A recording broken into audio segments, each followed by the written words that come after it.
Good morning, good afternoon, good evening मेरे प्यारे बच्चों। इलेक्ट्रोकेमिस्ट्री चैप्टर आपका चल रहा है। इंट्रोडक्टरी पार्ट हम इसमें पूरा कवर अप करा चुके हैं। इंट्रोडक्टरी पार्ट में चलते चलते हमारा प्रीवियस लेक्चर में इंपॉर्टेंट टॉपिक रहा एंड दैट इज कौन कौन से फैक्टर होते हैं या डाइल्यूशन का कंडक्टिविटीज पे क्या फर्क पड़ता है। कौन कौन से फैक्टर होते हैं जो कंडक्टिविटी को अफेक्ट करते हैं या डाइल्यूशन का कंडक्टिविटी पे क्या फर्क पड़ता है। प्यारे बच्चों, प्रीवियस लेक्चर में आपको बताया गया जब जब कंडक्टिविटी की बात होगी तो हमेशा conductivity is affected by two factors, majorly by two factors. पहला, नंबर ऑफ आयंस। एक सॉल्यूशन में जितने ज्यादा नंबर ऑफ आयंस होते हैं कंडक्टिविटी उतनी ज्यादा होती है, यानी कि number of ions is directly proportional to conductivity. साथ के साथ बच्चों दूसरा फैक्टर आता है फोर्स ऑफ अट्रैक्शन। आयंस के बीच में फोर्स ऑफ अट्रैक्शन जितना कम होता है उतना फ्रीली वो मूव करते हैं, मोबिलिटी चार्ज की उतनी ज्यादा होती है, कंडक्टिविटी इतनी ज्यादा होती है। मतलब सेकेंड फैक्टर में हम ये कह सकते हैं lesser is the force of attraction, more will be the conductivity. मतलब force of attraction between the ions is inversely proportional to the conductivity. Previous lecture में आपको बताया गया चाहे मोलर कंडक्टिविटी है चाहे इक्विवेलेंट कंडक्टिविटी है, both are directly proportional to the dilution. जैसे जैसे डाइल्यूशन आप करते हैं, पानी आप मिलाते हैं, वैसे वैसे मोलर कंडक्टिविटी या इक्विवेलेंट कंडक्टिविटी बढ़ती है किसी भी इलेक्ट्रोलाइट की। आज हम पढ़ने वाले हैं effect of dilution on molar conductivity of strong and weak electrolytes. किसी भी इलेक्ट्रोलाइट पे कंडक्टिविटी पे, उसकी कंडक्टिविटी पे डाइल्यूशन का क्या इंपैक्ट होता है। इसको समझाने के लिए कि डाइल्यूशन का मोलर कंडक्टिविटी पे क्या इंपैक्ट होता है, हमारे पास एक इक्वेशन है जिसकी मदद से हम बड़े आसानी से डाइल्यूशन का इंपैक्ट कंडक्टिविटी पे समझ सकते हैं। इक्वेशन का नाम है डेबाय-हक्केल्स-ऑनसीजर इक्वेशन। क्या है ये इक्वेशन, समझने की प्रयास करते हैं, समझने की कोशिश करते हैं। कैप एम मतलब मोलर कंडक्टिविटी, ऊपर अगर सी लगा दिया एट एनी गिवन कॉन्सेंट्रेशन, तो cap m c molar conductivity at any given concentration is equal to molar conductivity at zero concentration, जब कॉन्सेंट्रेशन अप्रोक्सीमेटली जीरो हो जाए, माइनस बी कोई भी आपका कांस्टेंट है and under root of concentration. सबसे पहले आपको पता होना चाहिए डेबाय-हक्केल-ऑनसीजर इक्वेशन को कैसे लिखना है, उसके अंदर जो टर्म्स हैं उनका एक्सप्लेनेशन आपको ठीक से आना चाहिए। तो हमने कहा molar conductivity at any given concentration, molar conductivity at zeroth concentration, b आपका कोई भी कांस्टेंट है और अंडर रूट सी का मतलब है अंडर रूट ऑफ कॉन्सेंट्रेशन। प्यारे बच्चों, ये एक इक्वेशन है जो डाइल्यूशन का डिटेल में आपको इंपैक्ट बताती है मोलर कंडक्टिविटीज पे किसी भी इलेक्ट्रोलाइट की। अब जब इस इक्वेशन को सॉल्व किया गया तो हमारे पास ग्राफ कुछ इस प्रकार आया। ग्राफ प्लॉट किया गया, इक्वेशन को सॉल्व किया गया, इन्होंने इस ग्राफ को सॉल्व किया, इक्वेशन को सॉल्व किया और ग्राफ प्लॉट किया। किसके बीच में ग्राफ प्लॉट किया? मोलर कंडक्टिविटी के बीच में और रूट ऑफ कॉन्सेंट्रेशन के बीच में। जब ग्राफ प्लॉट किया तो स्ट्रॉन्ग इलेक्ट्रोलाइट के केस में ग्राफ कुछ इस प्रकार आता है, एक सीधी सी लाइन आती है इस प्रकार लगभग एक सीधी सी लाइन आती है। यह लाइन आती है फॉर स्ट्रॉन्ग इलेक्ट्रोलाइट। जब इस इक्वेशन को यूज करते हुए एक्सपेरिमेंट किया गया तो स्ट्रॉन्ग इलेक्ट्रोलाइट के केस में डाइल्यूशन का मोलर कंडक्टिविटी के पे क्या फर्क पड़ता है, कुछ इस प्रकार ये इफेक्ट आया। समझने की कोशिश करते हैं ये ग्राफ किस तरीके से हमें इस क्वेश्चन का जवाब देता है, डाइल्यूशन का मोलर कंडक्टिविटी पे क्या फर्क पड़ता है। प्यारे बच्चों, ये ग्राफ ये समझाना चाहता है, मान लो किसी भी गिवन कॉन्सेंट्रेशन इस पर, यहां पर कोई कॉन्सेंट्रेशन है, मान लो 8 यूनिट्स।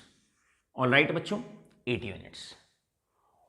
उस वक्त जब कॉन्सेंट्रेशन ये है, सॉल्यूशन की मोलर कंडक्टिविटी है ये, this is the molar conductivity at this given concentration, इस गिवन कॉन्सेंट्रेशन पे। अब जैसे ही बच्चों आप पानी मिलाना शुरू करते हैं बेटे, अब ये इलेक्ट्रोलाइट है, अब इसमें आप पानी मिलाना शुरू करते हैं। जैसे ही आप इसमें वाटर मिलाते हैं, डाइल्यूट करते हैं, तो हम जानते हैं जैसे किसी सॉल्यूशन में पानी मिलाते हैं कॉन्सेंट्रेशन कम होती है। क्लियर है? पानी मिलाते हैं कॉन्सेंट्रेशन कम होती है। अब मान लो कॉन्सेंट्रेशन हो गई 6 यूनिट्स हो गई, उस वक्त मोलर कंडक्टिविटी ये है। जब ऐसे इसको कट करेंगे, ये है molar conductivity, this is molar conductivity. तो ये पाया जाता है जैसे कॉन्सेंट्रेशन कम करते हैं मोलर कंडक्टिविटी की वैल्यू बढ़ती है, मोलर कंडक्टिविटी की वैल्यू बढ़ती है। क्लियर है? जानने की कोशिश करते हैं। अब इस क्वेश्चन का जो आंसर है उसे डिटेल में जानने का प्रयास करते हैं। पहली बात, जब स्ट्रॉन्ग इलेक्ट्रोलाइट की बात करते हैं तो स्ट्रॉन्ग इलेक्ट्रोलाइट में आप जानते हैं alpha percentage that is equal to 100%। भाई सबसे पहली बात तो यह है, स्ट्रॉन्ग इलेक्ट्रोलाइट बच्चों एक वो इलेक्ट्रोलाइट होता है जो 100% आयंस में टूट जाता है, यानी कि जिसके लिए अल्फा परसेंटेज 100 होता है, या हम इसको ये भी कह सकते हैं that is alpha is equal to 1। Alpha is equal to 1। Degree of ionization, degree of dissociation strong electrolyte के लिए बेटे 1 होता है। ऑलराइट, बढ़ते हैं आगे की तरफ। हम जानते हैं मोलर कंडक्टिविटी, प्रीवियस लेक्चर में आपको बताया गया that is directly proportional to dilution. भैया पानी जैसे जैसे मिलाओगे वैसे वैसे मोलर कंडक्टिविटी बढ़ती जाएगी, वैसे वैसे मोलर कंडक्टिविटी बेटे बढ़ती जाएगी। सवाल आता है मोलर कंडक्टिविटी क्यों बढ़ती है, कारण क्या है? कारण बेटे दो ही चीज होती है। नंबर एक, अगर नंबर 1 की आप बात करें, नंबर 1 पहला फैक्टर होता है आयंस। अगर नंबर ऑफ आयंस बढ़ते हैं, नंबर ऑफ आयंस अगर बढ़ते हैं तो कंडक्टिविटी बढ़ती है सॉल्यूशन की। लेकिन अगर हम बात स्ट्रॉन्ग इलेक्ट्रोलाइट की करते हैं, वो तो 100% आयनाइज होता है। मान लो आप HCl की बेटे बात कर रहे हैं, तो HCl की तो खासियत ये होती है, सिंगल एरो लगाते हैं, जैसे इसमें पानी डाला जाता है 100% आयोनाइज होता है। Aqueous plus Cl negative aqueous, ये तो 100% आयनाइज होता है। पानी कम हो, पानी ज्यादा हो तो 100% आयनाइज होता है। मान लो जब तक पानी नहीं डाला था तब तक इसके 100 आयंस थे सॉल्यूशन में, 100 आयंस थे, दोनों आयंस मिला के मान लो 100 थे। एक एग्जाम्पल के तौर पे, अब जैसे ही आप इसमें पानी मिला देते हो, जैसे ही आप पानी मिला देते हो मतलब आप डाइल्यूशन कर देते हो। स्ट्रॉन्ग इलेक्ट्रोलाइट है, पहले भी 100% टूटा हुआ था, पानी मिलाने पर भी 100% टूटेगा। तो पानी मिलाने पर वॉल्यूम ऐसे जाएगा, ऐसे बढ़ेगा। बेटे मैं वॉल्यूम ऐसे ना बढ़ा के, मैं वॉल्यूम को इस तरीके से बढ़ा रहा हूं, आप ये समझ जाइएगा। राइट, ऊपर को ना बढ़ा के थोड़ा सा इस तरीके से बढ़ाता हूं। तो स्ट्रॉन्ग इलेक्ट्रोलाइट के सॉल्यूशन में जैसे ही आप पानी डालते हैं, नंबर ऑफ आयंस तो पहले अगर इतने थे तो बाद में भी नंबर ऑफ आयंस तो सेम रहेंगे, नंबर ऑफ आयंस तो सेम रहेंगे, number of ions will remains the same. इसका मतलब अगर डाइल्यूशन से पहले 100 थे या 3 थे, तो पानी मिलाने के बाद भी कितना ही पानी मिला लो, नंबर ऑफ आयंस तो सेम रहेंगे, यानी कि नंबर ऑफ आयंस डाइल्यूशन पर 100 ही रहेंगे। क्लियर है? पानी मिलाने से पहले, पानी मिलाने के बाद भैया नंबर ऑफ आयंस पहले भी 3 यूनिट्स थे या 100 थे, यहां 3 यूनिट्स थे, बाद में भी 3 यूनिट्स ही रहेंगे, बाद में भी 3 यूनिट्स ही रहेंगे। क्लियर है? आगे बात करते हैं। दूसरा फैक्टर आता है जिससे कंडक्टिविटी इफेक्ट होती है, and that is basically the force of attraction. Force of attraction. अब प्यारे बच्चों, जब हम फोर्स ऑफ अट्रैक्शन की बात करते हैं, जब आयंस पास पास होते हैं तो हम जानते हैं फोर्स ऑफ अट्रैक्शन ज्यादा होता है। फोर्स ऑफ अट्रैक्शन ज्यादा होता है, यानी कि पानी डलने से पहले फोर्स ऑफ अट्रैक्शन था हाई। अब जैसे ही आप इसमें पानी डाल दोगे वॉल्यूम बढ़ जाएगा, और अगर वॉल्यूम बढ़ जाएगा तो आयंस के बीच में डिस्टेंस बढ़ जाएगा, और हम जानते हैं आयंस के बीच में, ऑपोजिटली चार्ज आयंस के बीच में जैसे जैसे डिस्टेंस बढ़ता जाएगा फोर्स ऑफ अट्रैक्शन कम होता जाएगा, लेस होता जाएगा, यानी कि force of attraction will become low. और बेटा जी आप जानते हैं फोर्स ऑफ अट्रैक्शन जैसे जैसे कम होता जाएगा आयंस की मोबिलिटी बढ़ती जाएगी, आयंस इतना ज्यादा मूव करेंगे, कंडक्टिविटी बढ़ती जाएगी। तो हम स्ट्रॉन्ग इलेक्ट्रोलाइट के केस में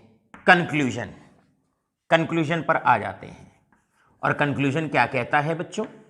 कंक्लूजन ये कहता है, क्लियर है, ये बात बिल्कुल सत्य है कि जैसे जैसे आप डाइल्यूशन करेंगे मोलर कंडक्टिविटी बढ़ती जाएगी। Upon dilution molar conductivity increases, but what is the reason behind why the increase in molar conductivity takes place? उसका केवल और केवल एक ही रीजन है, और रीजन ये है कि upon dilution number of ions तो डाइल्यूशन से पहले और डाइल्यूशन के बाद सेम रहते हैं, तो आयंस में तो इजाफा होता नहीं है, तो आयंस के कारण तो कंडक्टिविटी में इंक्रीज नहीं होता है। लेकिन जैसे ही स्ट्रॉन्ग इलेक्ट्रोलाइट के सॉल्यूशन में, HCl के NaCl के सॉल्यूशन में जैसे ही आप पानी मिलाएंगे, पानी मिलाने पर फोर्स ऑफ अट्रैक्शन पानी मिलाने से पहले तो हाई होता है, और जैसे ही आप पानी मिलाते चले जाते हैं फोर्स ऑफ अट्रैक्शन लो होता चला जाता है। And we know that force of attraction जितना कम होता जाएगा मोलर कंडक्टिविटी उतनी बढ़ती चली जाएगी। तो यहां पर हम लिख सकते हैं, since number of ions remains the same, number of ions, अब आप इसका रीजन लिखेंगे, remains the same, remains same, but आप लिखने वाले हैं force of attraction decreases, force of attraction decreases, low हो जाता है upon dilution, force of attraction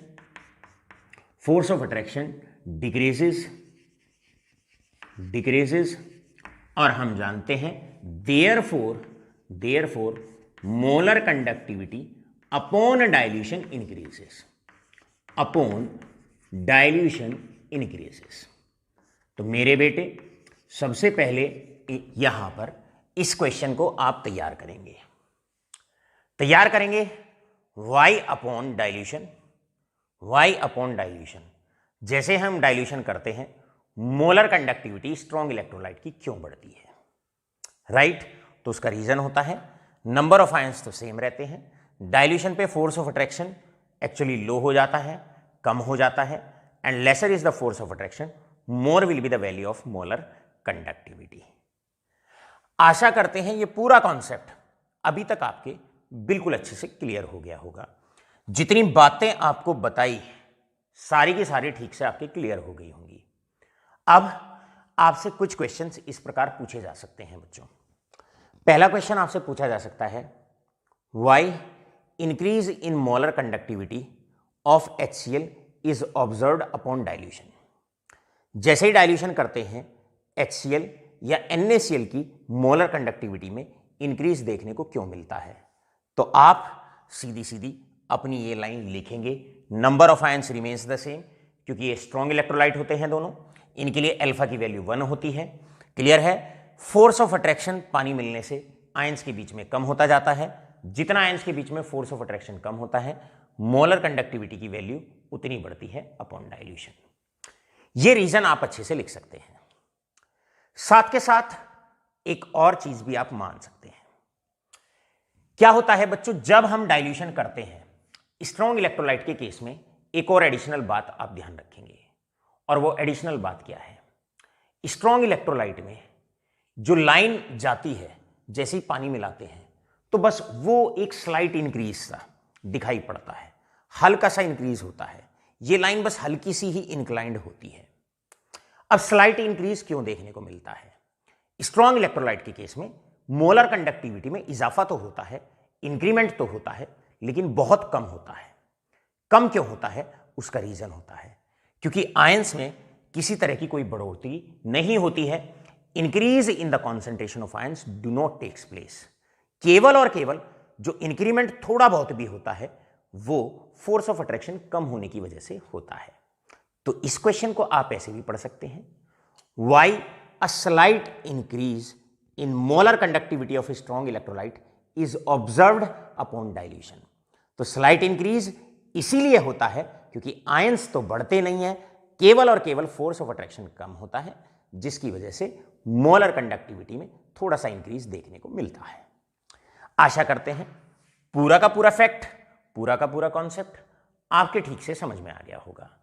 तो पहले ये जो क्वेश्चन हमने आपको तैयार कराया, पहले तो इसका स्क्रीनशॉट आप ले लें, राइट। अब इसके बाद हम बढ़ेंगे सेकंड मोस्ट इंपॉर्टेंट कॉन्सेप्ट की तरफ। लीजिएगा स्क्रीनशॉट। अब बारी है स्ट्रॉन्ग इलेक्ट्रोलाइट पे डाइल्यूशन के इंपैक्ट को थोड़ा सा और डिटेल में जानने की। प्यारे बच्चों, बात करते हैं, यहां पर एक छोटा सा एग्जांपल लेते हैं। मान लो आपने स्ट्रॉन्ग इलेक्ट्रोलाइट को एक V वॉल्यूम ऑफ सॉल्यूशन में लिया हुआ है। अब मान लो स्टार्टिंग में वॉल्यूम ऑफ द सॉल्यूशन है 1 ml। जब वॉल्यूम ऑफ सॉल्यूशन है 1 ml तो आप मान लेते हैं उस वक्त उसकी मोलर कंडक्टिविटी है, सॉल्यूशन की मोलर कंडक्टिविटी है 5 यूनिट्स, राइट। अब आपने इसके अंदर पानी मिलाया, आपने इसको डाइल्यूट किया, तो स्ट्रॉन्ग इलेक्ट्रोलाइट के केस में हम आपको बता चुके हैं एक स्लाइट इंक्रीज होता है, हल्का सा इंक्रीज मोलर कंडक्टिविटी में देखने को मिलता है। मान लो जैसे ही आपने 2 ml पानी मिला के वॉल्यूम बढ़ाया, 2 ml किया, उस वक्त मोलर कंडक्टिविटी की वैल्यू हो गई दैट इज 5.1 यूनिट, 5.1 यूनिट। अब और पानी मिलाया तो molar conductivity is directly proportional to dilution, हल्का सा फिर से स्लाइट इंक्रीज देखने को मिलेगा, 5.2 देखने को मिलेगा। ऐसे ही आप 4 ml करोगे 5.3 से मान लेते हैं 5.3, ऐसे ही आप और बढ़ाइए 5.5 करिए, 5.4 हो जाएगा वहां पर वॉल्यूम। इस प्रकार जैसे जैसे पानी डाल के वॉल्यूम सॉल्यूशन का आप बढ़ाते जाओगे, मोलर कंडक्टिविटी में हल्का सा इंक्रीज देखने को मिलेगा। आप जानते हैं हल्का सा इंक्रीज, स्लाइट इंक्रीज देखने को क्यों मिलता है? उसका रीजन है नंबर ऑफ आयंस में तो इजाफा होता नहीं है, केवल फोर्स ऑफ अट्रैक्शन कम होना शुरू हो जाता है, जिसकी वजह से कंडक्टिविटी बढ़नी शुरू हो जाती है। अब मान लो बच्चों आप इसमें पानी मिलाते गए, पानी मिलाते गए, पानी मिलाते गए, वॉल्यूम बढ़ाते गए, वॉल्यूम बढ़ाते गए। एक वक्त ऐसा आएगा जब पानी बहुत ज्यादा आप डाल देंगे, उसको बोला जाएगा, उस पॉइंट को नोट करना आप, उस पॉइंट को बोला जाएगा इनफाइनाइट डाइल्यूशन। जब volume of the solution infinite हो जाएगा, उस वक्त जो मोलर कंडक्टिविटी होगी उसको बोलेंगे molar conductivity at infinite dilution. अब molar conductivity at infinite dilution को when volume tends to infinity, volume of the solution tends to infinity, उस वक्त जो मोलर कंडक्टिविटी होगी उसको हम रिप्रेजेंट करेंगे molar conductivity at infinite dilution, ऐसे रिप्रेजेंट करेंगे। जब पानी इनफाइनाइट पानी आप डाल देंगे। अब प्यारे बच्चों, जब आप पानी बहुत ज्यादा डाल देंगे तो हम जानते हैं जैसे जैसे पानी डलता जाता है कॉन्सेंट्रेशन कम होती जाती है। अब पानी आप बहुत ज्यादा डाल देंगे तो उस वक्त कॉन्सेंट्रेशन बहुत बहुत बहुत कम हो जाएगी और लगभग कॉन्सेंट्रेशन 0 हो जाएगी। तो याद रखिएगा, हम इसको दोनों को एक ही तरह से रिप्रेजेंट कर सकते हैं। यह है मोलर कंडक्टिविटी जब पानी इनफाइनाइट डल गया, और अगर मैं 0 पर लगाता हूं तो इसका मतलब है molar conductivity when concentration approaches to 0 या एट 0th कॉन्सेंट्रेशन। एक ही बात है, वॉल्यूम ऑफ सॉल्यूशन पानी डाल के बढ़ाते जाओ, वॉल्यूम इन्फिनिटी की तरफ जाएगा। जैसे जैसे पानी डालते जाओगे कंसंट्रेशन कम होती जाएगी, और पानी बहुत बहुत बहुत ज्यादा डाल दोगे तो concentration approximately reaches to 0। Clear है? तो याद रखना, जब कैप एम के ऊपर इन्फिनिटी लगाते हो तो ये है molar conductivity at infinite dilution, तब आप डाइल्यूशन शब्द का इस्तेमाल करेंगे। और जब आप कैप एम के ऊपर 0 लगाते हो तो इसका मतलब होता है मोलर कंडक्टिविटी जब कॉन्सेंट्रेशन लगभग 0 हो जाती है, at 0th concentration, right. Molar conductivity at 0th concentration, एक ही बात है। Molar conductivity at infinite dilution दोनों एक ही चीज है। पानी इनफाइनाइट तो कंसंट्रेशन जीरो। क्लियर है? तो दोनों की दोनों एक ही बात है, एक ही टर्म है, एक ही चीज को रिप्रेजेंट करते हैं। साथ के साथ इन दोनों को एक और अतिरिक्त नाम से पहचाना जाता है। इनको हम लिमिटिंग मोलर कंडक्टिविटी भी कहते हैं। Limiting molar conductivity.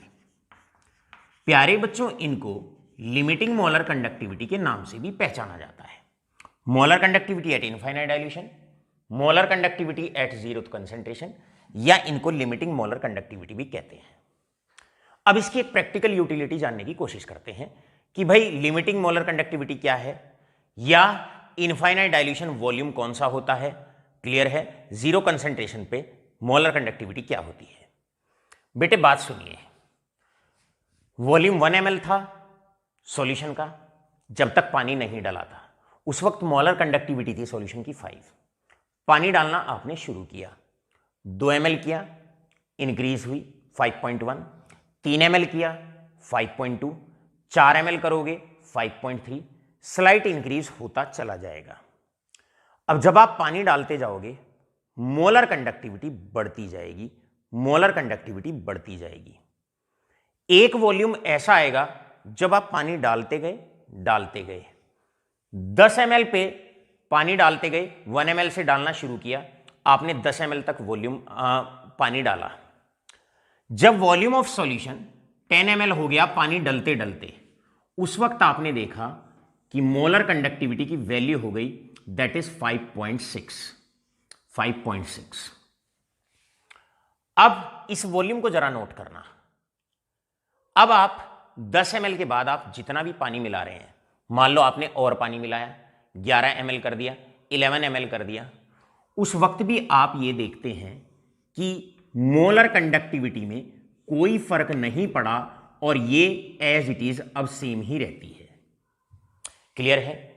एक वक्त ऐसा आता है जब मोलर कंडक्टिविटी बढ़ना बंद हो जाती है।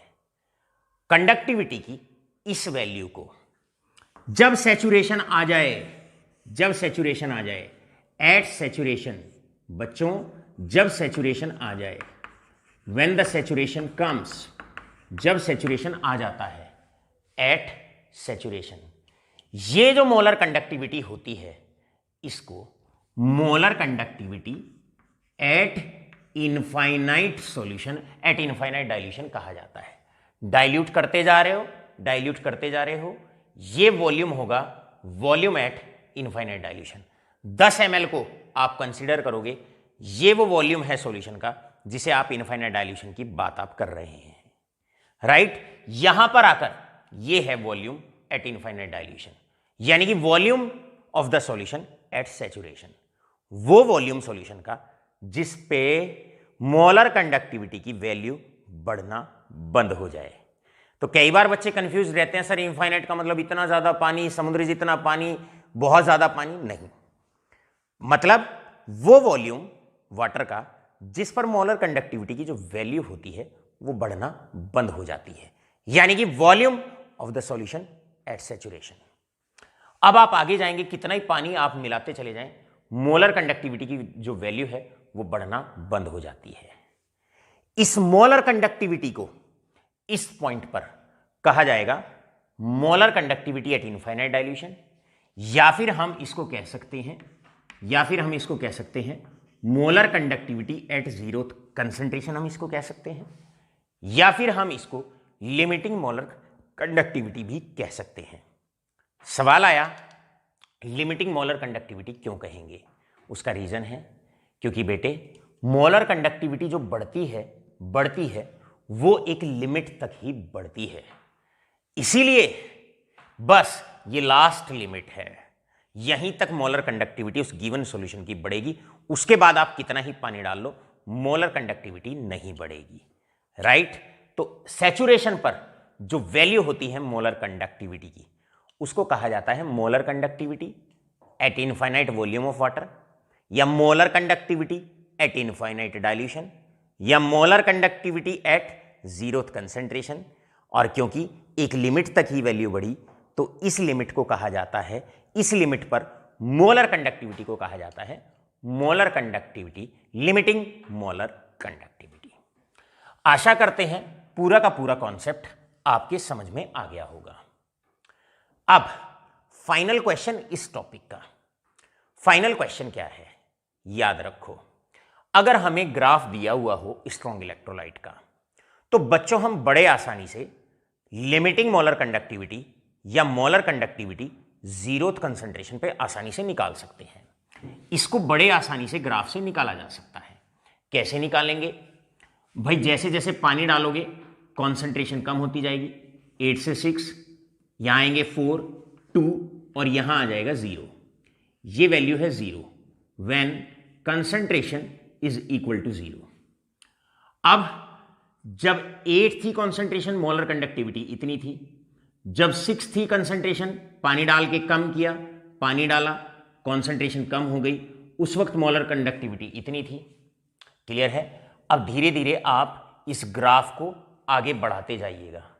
क्लियर है? आगे खींचते जाइएगा, एक्स्ट्रापोलेट करता जाइएगा। क्लियर है? एक्स्ट्रापोलेट करते चले जाइएगा। जैसे ही इस ग्राफ को अब हम आगे बढ़ाएंगे, आगे बढ़ाएंगे, ऐसे इस लाइन को और आगे बढ़ाया जाएगा। एक पॉइंट ये आएगा, जब कॉन्सेंट्रेशन हो जाएगी 0, जब कॉन्सेंट्रेशन हो जाएगी 0, मोलर कंडक्टिविटी की वैल्यू जिस पॉइंट पर ये लाइन कट करती है वही हो जाएगी वैल्यू मोलर कंडक्टिविटी। इस पॉइंट पर जो भी वैल्यू होगी मोलर कंडक्टिविटी की, उसको बोला जाएगा molar conductivity at zeroth concentration. मान लो यहां पर मोलर कंडक्टिविटी है, दैट इज अभी इधर समझाया 5.6, ये है 5.6।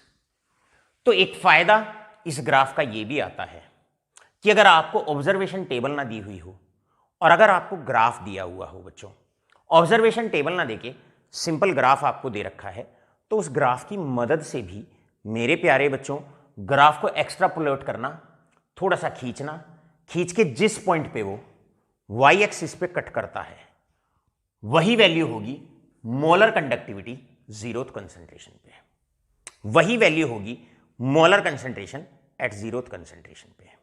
तो इसका मतलब यहां पर एक क्वेश्चन आता है, मोलर कंडक्टिविटी या molar conductance at zeroth concentration for strong electrolyte हम आसानी से ग्राफ की मदद से भी निकाल सकते हैं। कैसे निकाल सकते हैं? ग्राफ की जो लाइन होती है उसको खींचना शुरू कर देंगे, उसे एक्स्ट्रा प्लॉट करेंगे और जिस पॉइंट पे वो वाई एक्सिस पे कट करे वही वैल्यू हो जाएगी मोलर कंडक्टिविटी की, बशर्ते जब कॉन्सेंट्रेशन कितनी है 0। इस पॉइंट पे कॉन्सेंट्रेशन 0 है और वाई एक्सिस पे जहां ये लाइन कट करेगी, जहां ये लाइन कट करेगी वही वैल्यू हो जाएगी molar conductivity at zeroth concentration. यहां पर आप एक बड़ा इंपॉर्टेंट क्वेश्चन होता है बोर्ड एग्जाम के लिए, उसे आप नोट करेंगे। क्वेश्चन क्या है? Molar conductivity at zeroth concentration या molar conductivity at infinite dilution या फिर limiting molar conductivity for strong electrolyte can be calculated from graph. From for strong electrolyte can be calculated from graph, can be calculated from graph। अब भैया कैसे graph से calculate कर सकते हैं बेटे? बिल्कुल ऐसे कर सकते हैं, इस लाइन को ऊपर की तरफ खींचना शुरू कर देना, कॉन्सेंट्रेशन कम करते चले जाना, पानी डालते हैं, कॉन्सेंट्रेशन कम होती है, कॉन्सेंट्रेशन कम करते करते एक वक्त ऐसा आएगा जब कॉन्सेंट्रेशन 0 हो जाएगी, उस वक्त ये लाइन वाई एक्सिस को जहां पर कट करती है वही वैल्यू होती है molar conductivity at zeroth concentration.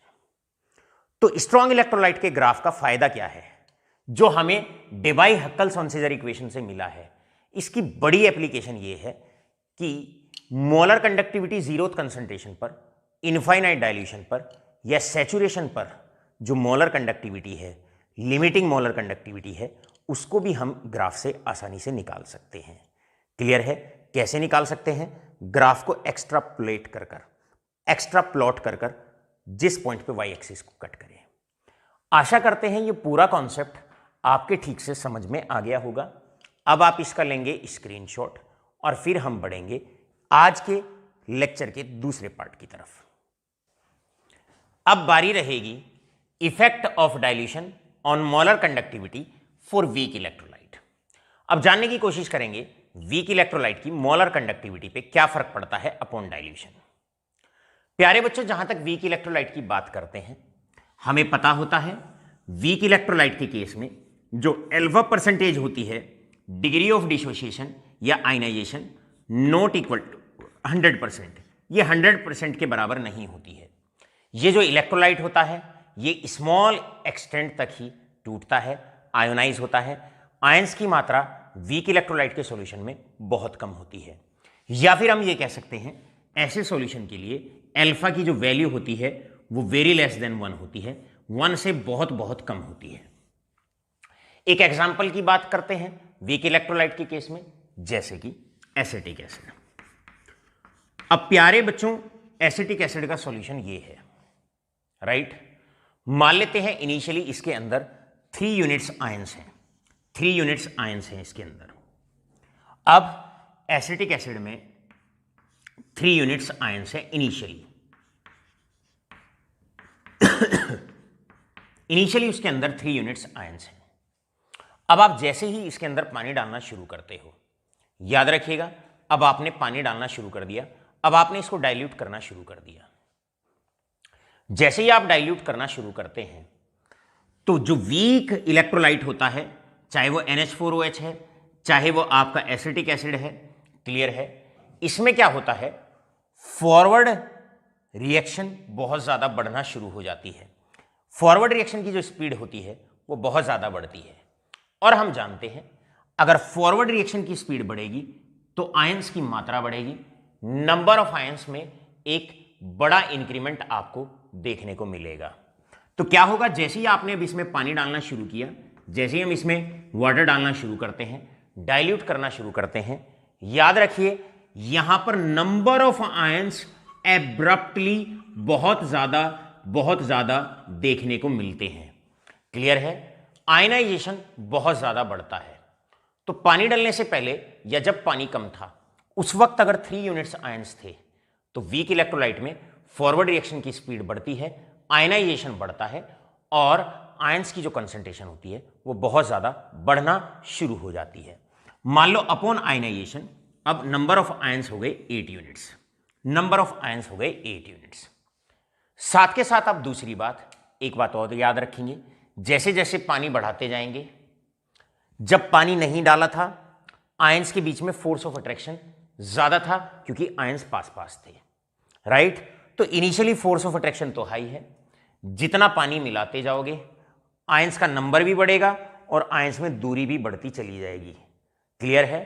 तो आपका फोर्स ऑफ अट्रैक्शन भी लो होता चला जाएगा, फोर्स ऑफ अट्रैक्शन भी लो होता चला जाएगा। अब दोनों फैक्टर से आप जानते हैं आयंस बढ़ते हैं, अगर आयंस बढ़ेंगे कंडक्टिविटी बढ़ती है, फोर्स ऑफ अट्रैक्शन लो होता जाएगा, कंडक्टिविटी बढ़ती जाएगी। तो इसका मतलब हम साधारण शब्दों में ये कह सकते हैं कि जो इंक्रीज होता है वीक इलेक्ट्रोलाइट में वो दोनों फैक्टर के कारण होता है। नंबर ऑफ आयंस भी बढ़ते हैं पानी डालने पर, और आयंस के बीच में फोर्स ऑफ अट्रैक्शन भी लो होता चला जाता है। और जब दोनों फैक्टर बढ़ना शुरू हो जाएं तो मोलर कंडक्टिविटी में अब नोट करना एक बहुत ज्यादा लार्ज चेंज या बहुत ज्यादा बढ़ोतरी देखने को मिलती है। तो यहां पर क्वेश्चन आता है why, question is why an abrupt increase, why an abrupt increase in molar conductivity of acetic acid is observed। Acetic acid कह लीजिए, ऑब्लिक वीक इलेक्ट्रोलाइट आप कह लीजिए कि वीक इलेक्ट्रोलाइट के केस में, क्लियर है, या एसिटिक एसिड के केस में, अमोनियम हाइड्रोक्साइड के केस में, बेरियम हाइड्रोक्साइड के केस में, क्लियर है, एक बहुत ज्यादा इंक्रीज देखने को क्यों मिलता है, क्योंकि ये जितने भी नाम मैंने लिए ये वीक इलेक्ट्रोलाइट्स हैं। और अभी अभी आपको बताया वीक इलेक्ट्रोलाइट्स में जैसे ही आप पानी डालते हैं upon ionization number of ions भी बढ़ते हैं, पानी डालने पर नंबर ऑफ आयंस भी बहुत ज्यादा बढ़ते हैं। फोर्स ऑफ अट्रैक्शन तो पानी डालने पर क्योंकि वॉल्यूम बढ़ता है, आयंस दूर जाएंगे, फोर्स ऑफ अट्रैक्शन तो वैसे ही लो होने वाला है, नंबर ऑफ आयंस बढ़ेंगे, मोलर कंडक्टिविटी बढ़ेगी, फोर्स ऑफ अट्रैक्शन लो होगा, मोलर कंडक्टिविटी बढ़ेगी। तो यहां पर एब्रप्ट इंक्रीज का रीजन हो जाएगा सिंस बोथ। अब दोनों फैक्टर कौन कौन से, नंबर ऑफ आयंस इंक्रीजेस, या इसको आप कह सकते हैं ionization increases, and force of attraction decreases. आप इसको कहेंगे फोर्स ऑफ अट्रैक्शन डिक्रीजेस। और हम दोनों फैक्टर से जानते हैं, number of ions directly proportional to conductivity, force of attraction inversely proportional to conductivity. Number of ions बढ़ते हैं, इंक्रीजेस, और हम जानते हैं मोलर कंडक्टिविटी इंक्रीजेस। हम जानते हैं फोर्स ऑफ अट्रैक्शन डिक्रीज होगा, and we know that it is inversely proportional to molar conductivity, मतलब मोलर कंडक्टिविटी बढ़ती जाएगी। यहां पर आपसे 2-3 क्वेश्चन पूछे जाते हैं। पहला क्वेश्चन पूछा जाता है वीक इलेक्ट्रोलाइट पे, सीधा सीधा पूछा जाता है, why in case of weak electrolyte an abrupt increase, sudden increase या इन एक large increase in molar conductivity is observed upon dilution. तो आप ये वाला आंसर यहां से नोट करके लिखेंगे। कई बार क्या होता है, वीक इलेक्ट्रोलाइट का सीधे सीधे नाम खोल दिया जाता है, सीधे सीधे नाम आपसे पूछ लिया जाता है कि भाई बताओ एसिटिक एसिड के केस में, अमोनियम हाइड्रोक्साइड के केस में एकदम sudden increase upon dilution molar conductivity में क्यों देखने को ऑब्जर्व होता है, या क्यों ऑब्जर्व होता है, यह आपसे पूछ लिया जाता है। बच्चों अब अगर हम वीक इलेक्ट्रोलाइट का ग्राफ अगर हम देखें, मोलर कंडक्टिविटी वर्सेस कॉन्सेंट्रेशन अगर हम देखते हैं, तो ग्राफ कुछ ऐसा आता है। द ग्राफ कम्स हियर, मान लो जब कॉन्सेंट्रेशन है 8 यूनिट्स, उस वक्त मोलर कंडक्टिविटी इतनी है। अब आपने पानी डालना शुरू किया तो कॉन्सेंट्रेशन कम होती जाएगी, तो एकदम कॉन्सेंट्रेशन जैसे ही कम करोगे वैसे ही बहुत ज्यादा इंक्रीज आपको देखने को मिलेगा, ऐसे इंक्रीज देखने को मिलेगा। ऐसे पानी डालते जाओ, मोलर कंडक्टिविटी की वैल्यू बहुत बहुत ज्यादा बढ़ती चली जाएगी, ऐसे बढ़ती चली जाएगी, ऐसे बढ़ती चली जाएगी। सारे पॉइंट्स को कनेक्ट कर देंगे तो ग्राफ कुछ इस तरीके का आपको देखने को मिलेगा, ग्राफ कुछ इस तरीके का आपको देखने को मिलेगा। तो आपसे नेक्स्ट क्वेश्चन ये भी पूछा जा सकता है, explain by drawing graph conductivity versus concentration या conductivity versus dilution for strong electrolyte and weak electrolyte. Strong electrolyte के केस में एक सीधी सी लाइन हल्का सा इंक्लाइंड करके आप दिखा दोगे, और वीक इलेक्ट्रोलाइट के केस में आप ग्राफ को इस प्रकार आप एक हाइपरबोला की फॉर्म में आप ग्राफ को दिखाएंगे। राइट, आशा करते हैं अब तक का पूरा कॉन्सेप्ट आपके अच्छे से क्लियर हो गया होगा। अब बढ़ते हैं बच्चों लास्ट टॉपिक जो इसका एक्सप्लेनेशन है आज के लेक्चर का, उसकी तरफ। इसका लें आप फटाफट से इसकी स्क्रीनशॉट आप लीजिए और चलते हैं लास्ट टॉपिक की तरफ। अब बारी है वीक इलेक्ट्रोलाइट के केस में, मान लो एसिटिक एसिड या अमोनियम हाइड्रोक्साइड के केस में जानने की कोशिश करेंगे मोलर कंडक्टिविटी अगर 0 कंसंट्रेशन हो जाए या जब हम उसमें पानी इनफाइनाइट डाल दें तब उसकी मोलर कंडक्टिविटी कितनी होगी। इसका मतलब अब लास्ट पॉइंट में हम डिस्कस करने वाले हैं molar conductivity at infinite dilution. Acetic acid solution है हमारे पास और उसमें पानी आप डाल रहे हैं, जब इनफाइनाइट वॉल्यूम आप डाल देंगे, पानी आप डाल देंगे, उस वक्त मोलर कंडक्टिविटी एसिडिक एसिड के सॉल्यूशन की क्या होगी। अब इस बात को जानने की कोशिश करेंगे। आप जानते हैं इनको 2 फॉर्म में हम रिप्रेजेंट कर सकते हैं, या इसको हम लिमिटिंग मोलर कंडक्टिविटी भी कह सकते हैं। ये हम शुरुआत में चर्चा कर चुके हैं, लिमिटिंग मोलर कंडक्टिविटी। प्यारे बच्चों, स्ट्रॉन्ग इलेक्ट्रोलाइट के ग्राफ में एक खासियत थी कि लाइन सीधी थी, और जैसे ही हमें मोलर कंडक्टिविटी 0 कॉन्सेंट्रेशन पे चाहिए थी तो हम लाइन को खींचते थे, वो लाइन वाई एक्सिस पे कट करती थी और वही वैल्यू होती थी molar conductivity at 0th concentration या at infinite dilution. Acetic acid के केस में अगर हम बात करें तो ग्राफ से मोलर कंडक्टिविटी या लिमिटिंग मोलर कंडक्टिविटी को निकालना आसान नहीं होता। क्यों नहीं होता, उसका रीजन, प्यारे बच्चों, जैसे ही आप पानी डालना शुरू करते हैं मोलर कंडक्टिविटी बढ़ना शुरू हो जाती है, ऐसे बढ़ती है, ऐसे बढ़ती है, पहले इतना है, फिर इतनी हो जाएगी, फिर ये हो जाएगी, और जैसे जैसे अब आप और पानी डालेंगे तो ये जो ग्राफ होता है ये वाई एक्सिस के पैरेलल जाता है। भाई अब आप क्या करोगे, ग्राफ को खींचना शुरू करोगे, एक्स्ट्रा प्लॉट करोगे आप ग्राफ को। तो क्या होता है, जैसे ही आप ग्राफ को एक्स्ट्रा प्लॉट करते हो वो वाई एक्सिस के पैरेलल जाना शुरू हो जाता है। इसका मतलब किसी भी पॉइंट पे वाई एक्सिस को कट नहीं करता है, तो मोलर कंडक्टिविटी इस पॉइंट पे, जीरो कंसंट्रेशन पे, आप ग्राफ से वीक इलेक्ट्रोलाइट के केस में नहीं निकाल सकते। तो अब आपका क्वेश्चन होता है Y for weak electrolytes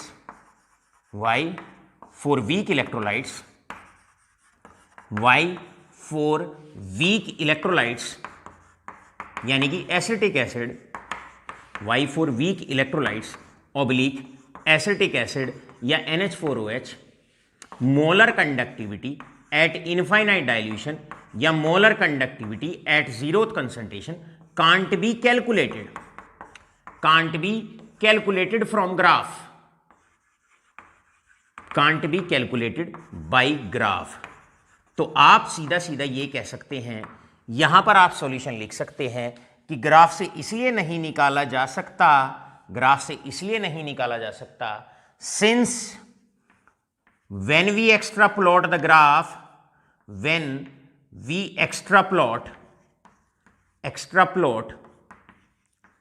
जब हम एक्स्ट्राप्लॉट करते हैं, plot the graph, it runs parallel to y axis, it runs parallel to y axis. भैया वाई एक्सिस के पैरेलल जाता है, वाई एक्सिस को कभी कट नहीं करता, तो एग्जैक्ट वैल्यू मोलर कंडक्टिविटी की इनफाइनाइट डाइल्यूशन पे वीक इलेक्ट्रोलाइट के केस में आप पता नहीं कर सकते। चलते हैं ऑब्जर्वेशन टेबल की तरफ। मान लो एसिटिक एसिड का शुरुआत में जो आपने सॉल्यूशन लिया है वो 1 ml है, उस वक्त वॉल्यूम ऑफ एसिटिक एसिड जो सॉल्यूशन है वो 1 ml है। मान लो उस वक्त उसकी जो कंडक्टिविटी है आप जानते हैं बहुत कम होती है, दैट इज 0.2। अब आपने पानी डाला, इसमें कंडक्टिविटी बढ़ेगी, एकदम बहुत ज्यादा बढ़ेगी, 0.2 से सीधा 0.9 जाएगी, और पानी डाला हो जाएगी दैट इज 3.1, हो जाएगी सीधा 3.1। तो बढ़ती चली जाती है, बहुत ज्यादा बढ़ती है, क्योंकि आयनाइजेशन भी बढ़ता है, फोर्स ऑफ अट्रैक्शन भी कम होता है। तो यहां पर आपको एक लार्ज इंक्रीज देखने को मिलेगा, नंबर 1। नंबर 2, जैसे पानी डालते जाओगे, क्लियर है, जैसे ही वॉल्यूम इनफाइनाइट करते जाओगे, अगर ग्राफ से आप मोलर कंडक्टिविटी निकालने की कोशिश करेंगे तो मोलर कंडक्टिविटी इस इनफाइनाइट वॉल्यूम पे कैन नॉट बी कैलकुलेटेड।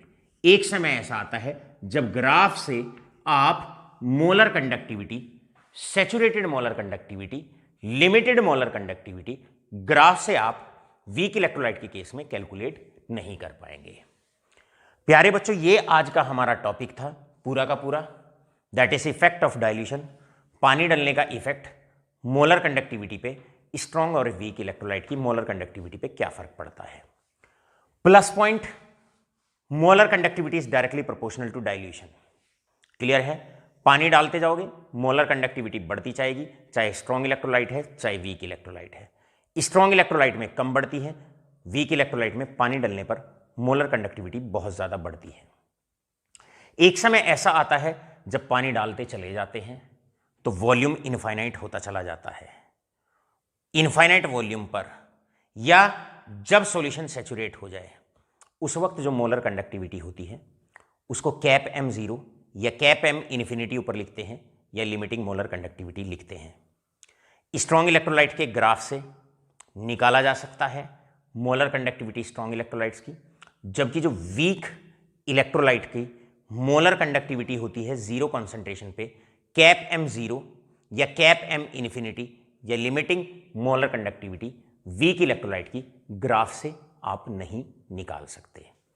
अब कैसे निकालेंगे वीक इलेक्ट्रोलाइट्स की मोलर कंडक्टिविटी जीरो कंसंट्रेशन पे, सैचुरेशन पे या लिमिटिंग मोलर कंडक्टिविटी, देखेंगे नेक्स्ट लेक्चर में। बहुत बहुत धन्यवाद।